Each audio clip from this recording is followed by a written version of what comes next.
what happens when you bring your friendships together and then create a space that's accepting, non-judgmental, where we can just really dive into those matters of our faith and talk about those things of the heart that really matter to us.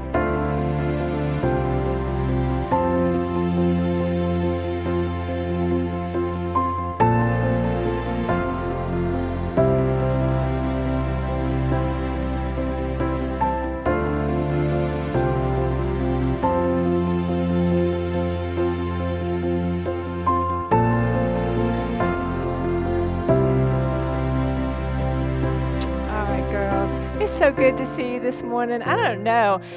Sometimes the week gets kind of long from Wednesday to Wednesday. I start missing you all. Do you all miss me?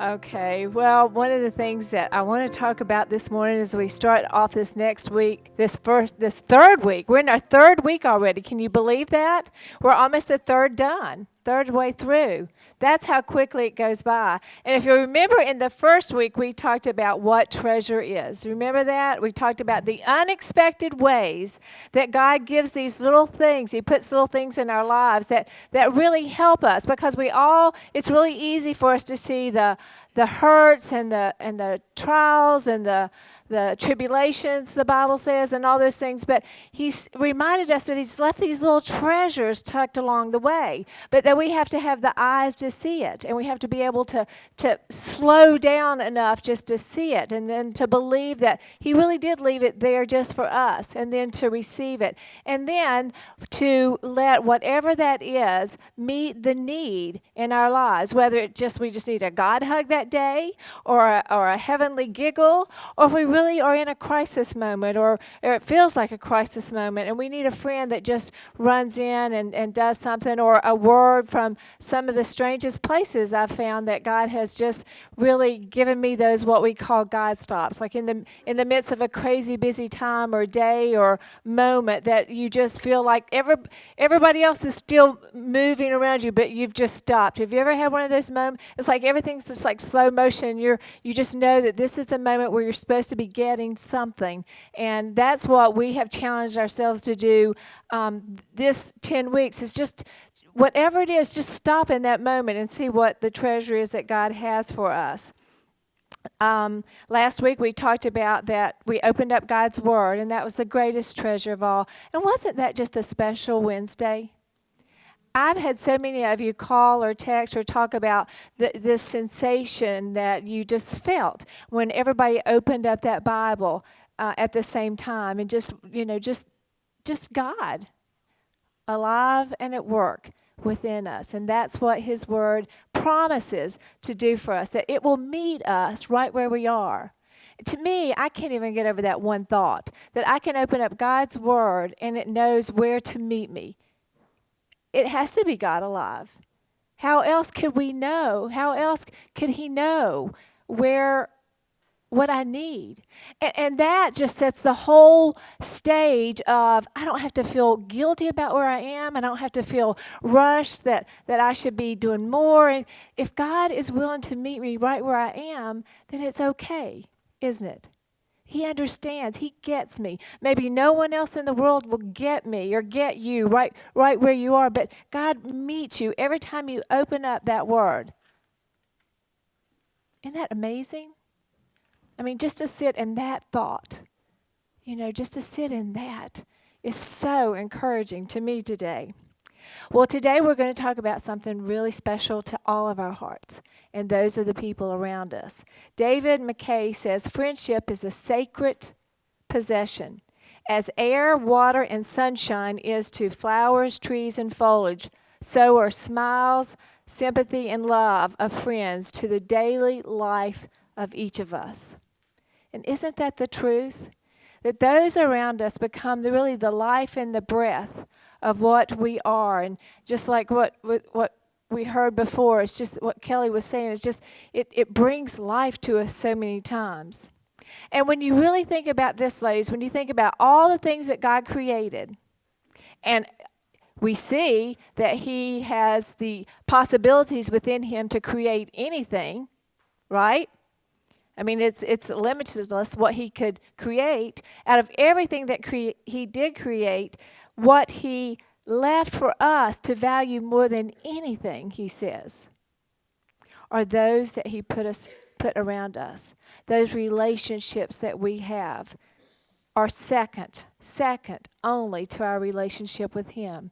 That's the importance he puts on those people that he has put in our path. We know this because Matthew 22 says this. When the Pharisees were trying to trip him up a little bit, and they came to him and they said, "Teacher, what is the greatest commandment of all? What's the greatest law? Out of over 600 laws at that time, what's the greatest?"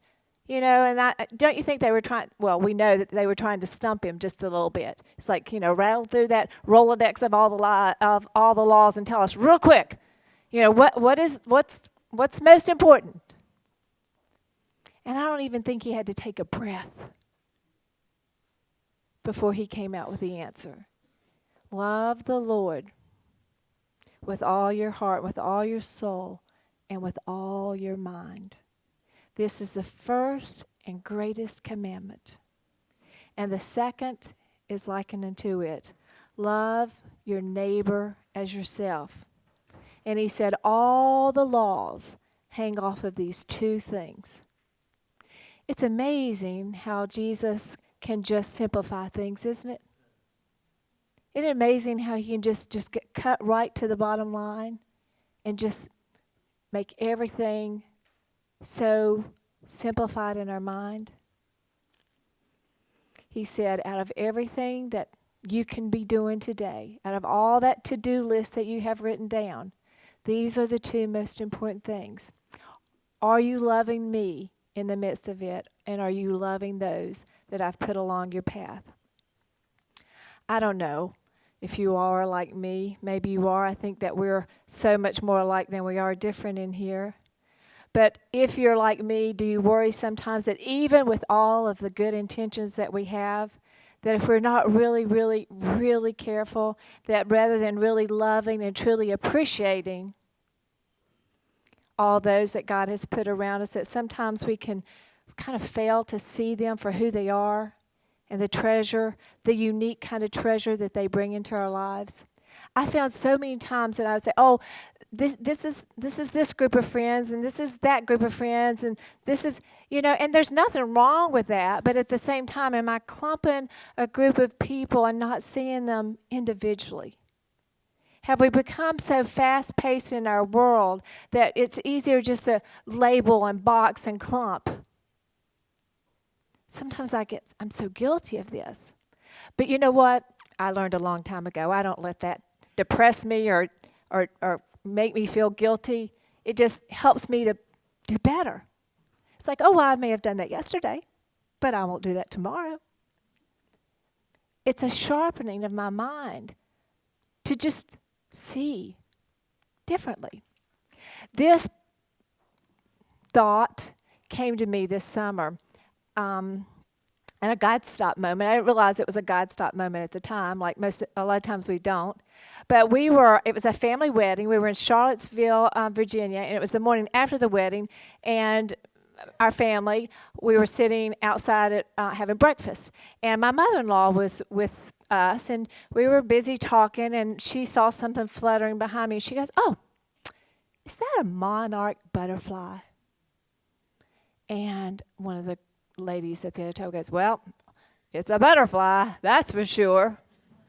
And one of the other gals goes, No, it is. It's a monarch butterfly. I can tell look at the colors on the wings. Look at that brilliant yellow, and look at the detail in that red. And, they were going on and on and on about this butterfly. And I thought to myself, how many times have I taught on the whole butterfly thing and never really stopped to do what my mother-in-law just did? In her own way, out of 15,000 species of butterflies, she was not happy just to go, "Oh yeah, it's a butterfly. Isn't it beautiful?" No, she had to call it by name. And then when she called it by name, she went into detail of its uniqueness and its loveliness and what it brought to her. And she just lit up. And it just amazed me. It amazed me, one, that she saw it, and number two, that she said it, that she took the time to describe it. And it just brought a whole new meaning of butterflies and the beauty to that moment.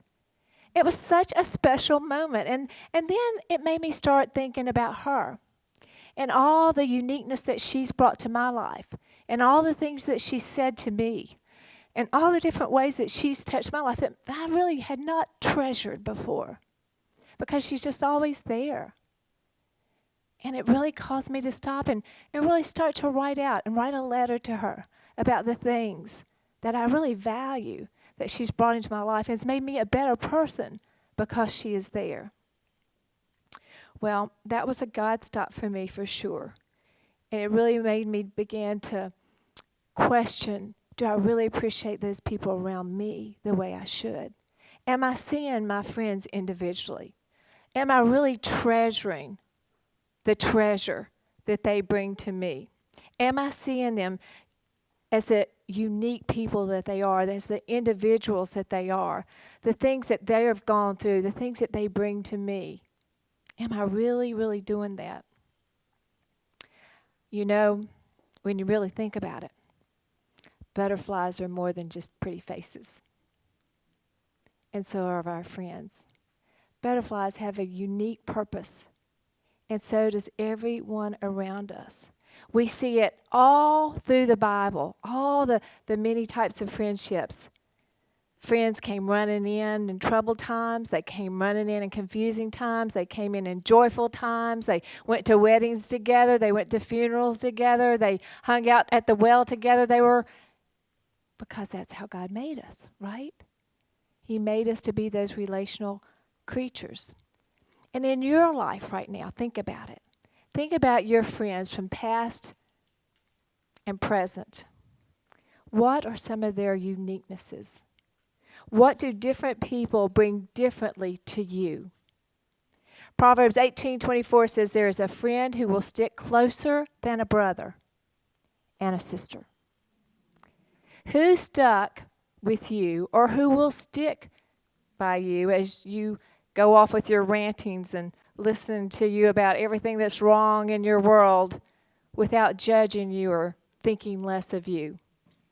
Those are special friends, aren't they? Who would stick right beside your side to share a whole pint of chocolate ice cream on a very sad day? Now that's a friend. Who would let you borrow her favorite shoes? Jew, I like those shoes that you had on the other day. Can I borrow? Proverbs 27:9 says, the heartfelt counsel of a friend is a sweet perfume. Who do you run to for advice? Who can you trust with your innermost secrets? Who can critique you without criticizing you? That's a special friend, isn't it? Who really gets the important things in life? Like, who in your life truly understands that shopping is a sport and that chocolate really is part of the food pyramid? Do you have those in? Yes? Yes. Who picks you up? Ecclesiastes 4:10-11 says, for if one falls, one needs someone to help him up. Who has warmed you with their compassion? Who has helped you through a crisis? Who came running in when everyone else went running out? Who picked you up when you felt too depressed to pick up yourself? Are people starting to come through your mind? So many times we feel lonely and we feel like that maybe we don't have a friend. And then when you start thinking about things like this, you begin to think, oh, that person. And maybe I didn't even know their name at the time. I remember right after Mother, they came in right after Mother had died, and I had gone out into a room by myself, and I was sitting, and a person just came in and just sat with me and held my hand. I don't know her name, never seen her before, but what a friend. Who are those people who have just kind of fluttered into your life at just the right moment, at just the right time, and brought some kind of special treasure to you, just that you knew that had to be from God, because no one really knew what was going on the inside. Romans 12:15 says, "Rejoice with those who rejoice, and mourn with those who mourn." When you hear a giggle out loud joke, who is the first person you want to call and share it with? Who is it that just hearing them laugh makes you giggle? And who is the friend that you call when your heart is broken? Ephesians 4:29 tells us that if we really know our friends, if we really know those people around us, if we really take the time to really see them as they are, then our words will be helpful for building them up and benefiting them. That we in turn become the treasure of building them up and benefiting them. Who has had the right word for you at the right time? Who has built you up when you just felt like life had just knocked you down? Is that a treasure? Are we talking about treasures here that money can't buy? We are, aren't we? Like iron sharpening iron, we're told in Proverbs 27:27. Our friends bring a promise. Our friends bring promises. You know, the wings of a butterfly have the colors of the rainbow. So when they're flittering around, they're literally reminding us of God's hope all the time and His promises. And if we really look, that's exactly the people that God is putting around us all the time. Now, and maybe it's not a, maybe it's a friend that's having a bad day and they're not bringing a lot of hope at that particular moment. And then our hope is in God, who helps us survive that moment. Right? There are those times when people bring exactly what we need into our lives. Like I said, it's like iron sharpening iron, Proverbs 27:27 says. Who is the friend that builds us up? Who is the person that sees the person inside you that you're aspiring to be? Whose words stir up the gifts inside you, as Timothy tells us to do? Whose words give us courage to keep on keeping on? Ben Johnson says, true happiness consists not in the multitude of friends, but in the worth of one good friend. Who is the one good friend? Does it make you thinking about all the different treasures that people bring and the treasures that God has given us through those that He's brought around us, that He brings into our life, maybe for a season, maybe for just a reason, and maybe for a lifetime? I love the friendship of Mary and Elizabeth in the Bible. I can't imagine how many times they must have had to really spend time together to build the relationship that they had. Though they were family, they went beyond just the family to being best friends. They knew one another inside out. They probably hung out at the well a lot together. They were probably doing all the things that they did back then. I'm not sure what the shopping outlets looked like then, but I'm sure that they made dates to go there together. And I bet every moment that they had free, that they were finding time to really connect and do things together. Mary knew then, when crisis came, who to run to. It's a building up. It's a process, isn't it? Friendships and relationships are not easy. And in today's world, isn't it much easier just to sit at home on the computer and do your shopping online than to go to the mall? I mean, it really is. I mean, I'm guilty of it. I know how easy it is. But then when we get out, think about all the people that we bump into that we would not have bumped into, or the cashier that we're able to talk to that we would have not been able to talk to, or all the other relational things that went on that we would have missed. Sometimes I think it's targeted. It's meant to keep us isolated and ostracized from one another, because it's an effort to get out, isn't it? It's an effort to get out there and mix around the people and really get to know people. It's a ministry is really what it is. Who do we run to? Who do we think about when we think about the truest treasures in our life? This subject is not new to any of us girls. We all know the value of friendships. We know how important it is. We've read about it. We've heard about it over and over and over again. But because it's so important, we have to come back and revisit it every so often. And we have to really be able to see it. You know, we really have to look at one another individually and really see one another individually and see the gifts and see the talents and see the giggles and see the laughs and see the shopping trips and see the ice cream overloads and all the things that we need to do with one another. So it's not really a stretch to really think about the treasures. Maybe it's more important to see it individually. But I think the stretch this morning for all of us is to realize how important it is for us to say it to one another. Don't you think? Getting a lot of nods. It's so hard sometimes for us to say it. And it's not because we don't want to. So many times I think, what would it matter, Kim? You're just Kim. It really doesn't matter what you have to say. I don't know. Maybe if God put it on my heart to say it, it needs to be said. What do you think? That we really, just like with my mother-in-law, that she saw the beauty, but then she began to articulate it. It began to come out, and we all began to understand it and see it. Butterflies have affected my life now. I see them, and I'm beginning to, what kind is that? I want to see, and I'll say, Lee, run to the window. What kind is, and one was hurt, and we were trying to help it. It's just opened up. But now, not only that, I see each of you even more individually. And I feel like I've always been pretty good at that, and I think every woman in this room is, because we value friendship. Otherwise, we wouldn't come here. We wouldn't be here. But to do it even more outside coffee.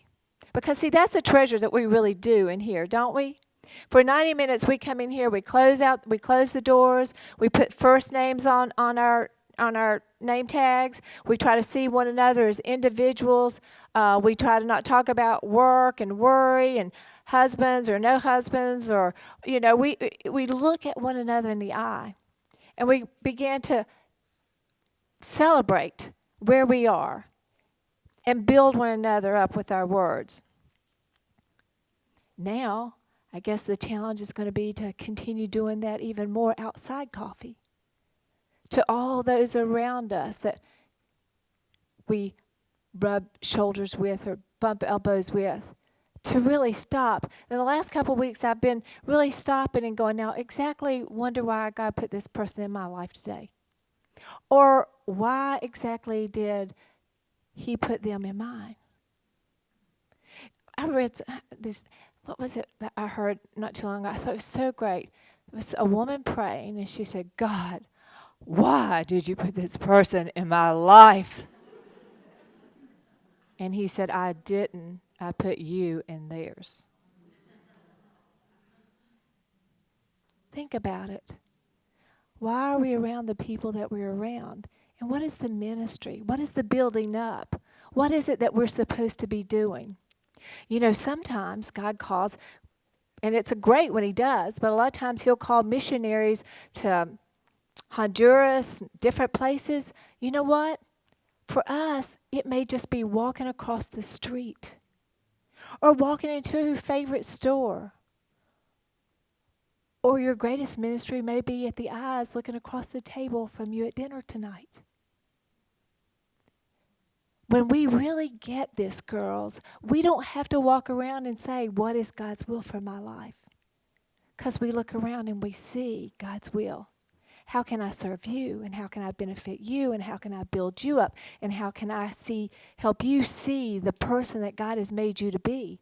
How can I do that for you today? That's our number one calling. Wow. Isn't that incredible? Isn't that wonderful?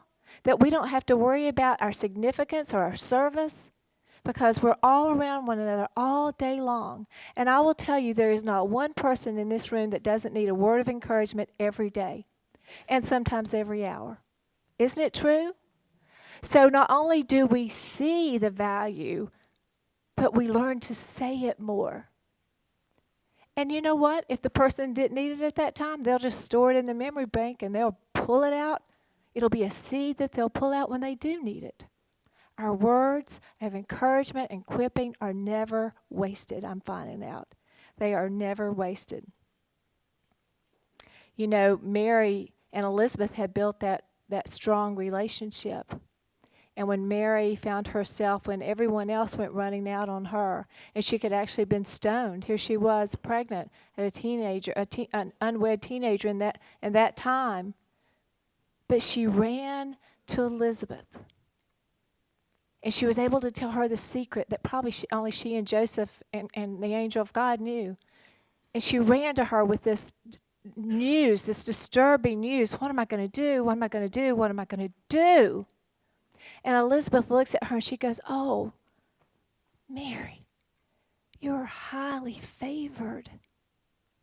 How many times have we had a friend in a moment of our crisis when we couldn't see anything good that was happening, and we run to that friend with tears and a bundle of nerves, and we can trust them with this thing that's going on, and they go, "Oh, but God's at work in your life.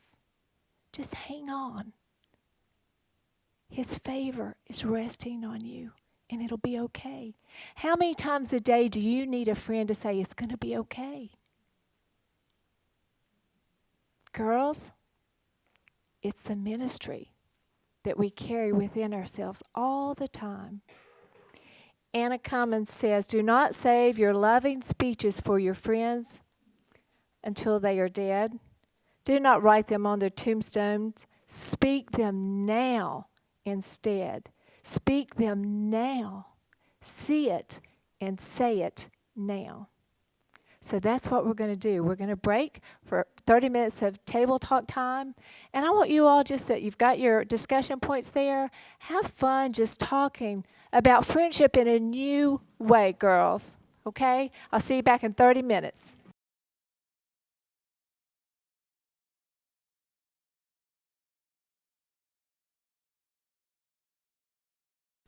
Hello, ladies. I hope you've enjoyed your talk on friendship today. I know it's a subject that we spend a lot of time on as believers, but we do that because it is a very important subject. Today, I thought it was just really good just to slow down long enough to look at those people who are just sitting around you today and think about the value that they bring to your life. And as with my mother-in-law, to not only see it, but to actually say it, to really be able to take the time and to understand that it may seem a little awkward to you, but it really is encouraging for those who hear the things that you have to say to them and the things that you see in them that maybe they don't see in themselves. I love the old story of Michelangelo when he was beginning one of his famous works. And it was just a clump of marble there, and he was beginning to peck away. And a passerby stopped and said, "Why are you wasting your time on that huge clump of nothing?" And Michelangelo stopped and he said this, "I see a beautiful angel trapped inside this rock, and I'm doing the best I can to let him out." When you really think about that, isn't that the picture of friendship? That we see in one another maybe what others don't see or what we ourselves don't see. And that we, through our words and our time and our patience, that we are filing away and helping reveal the person within each of us that God has made us to be. So I wanted to just wrap this up a little bit with some practical ways of how can we use our time more effectively to really be filing away and encouraging one another. One of the things that I wanted to leave with you is to really see them, really see the people in your life. And like I said, really say the things that need to be said. Watch for the God stops. You'll be in the midst of maybe a crowd of people, and your thoughts will go to one person. You know, let's challenge one another to really go to that person and really speak to them in that encouraging way. Let's be willing to lay down our schedules, our perfectionism, and even our expectations with those around us. You know, John 15:13 says, "Greater love has no one than to lay down their life." Sometimes to me, it's as much as just laying down my thoughts of, "Oh my gosh, I'd love to have them over for dinner, but my house is a mess." Well, you know, I'm learning to forget about the mess in the house and put my mind on the priority. And that's the relationships that God has put around us. And let's forget all the expectations of what we hope or think might happen. Let's just see one another as we are, God's women in a process of becoming that trapped angel that is within each and every one of us. Secondly, Find a way to really be with your friends. Think about how busy we are, but think about how much of that busyness is done in solitude. What are you doing alone that you can invite a friend to do with you? Go shopping, do some errands, have your nails done. What is it that you would just feel comfortable calling and say, hey, come on and go with me? And then while you're in that time, really be with them. Invite them, but then maybe put the iPhones away and all those things and just have time with just your friend. Really looking at them in the eyes and seeing the treasure that they are to you and the treasure that they are bringing to you. And then I think lastly, the most important part about this valuing friendship is to realize that they are such a value, but that you are such a value to them. I think that that's what we forget most, that we are such a value to those around us. God has put us in their lives. And it's not just people flittering around us all the time like the butterflies, but there is a purpose and there's a plan. And if God has put them in your life, to really stop and try to figure out what that plan is. Ladies, think about this. Your encouraging word today will file away someone's discouragement. Your loving words can file away. Like Michelangelo was working on his masterpiece. You're working on God's masterpiece to maybe heal some hurt that's in there. Your presence, your very presence, will file away the loneliness that someone is feeling today. While life tries to ground us in so many ways, others are the treasures that God has put all around us to remember that we can fly, that we really can fly. So today, as you go home, I want you to grab the worksheet that your host will have. It's a butterfly, and I have worked up a little questionnaire where you can begin to fill out. Like the first question is, who colors your world with laughter? And it has a Bible scripture, and it goes on down to who do you call in a crisis? Who picks you up when you're discouraged? But it will help you complete your butterfly. Just like with the butterflies of God's promises, it will help you understand the many ways that God has fulfilled his promise to you and meeting all your needs simply by all the friends that he's put around you, and he's supplying everyone else's need because he's put you in their lives. It's been a great study. I hope that you've enjoyed it, and I hope more than anything that you see the value of all those people around you and that you see the value within yourself and the ministry that you have within yourself. All right, girls, well, have a great time, and I'll see you right back here next week, okay? All right, see you then. Bye.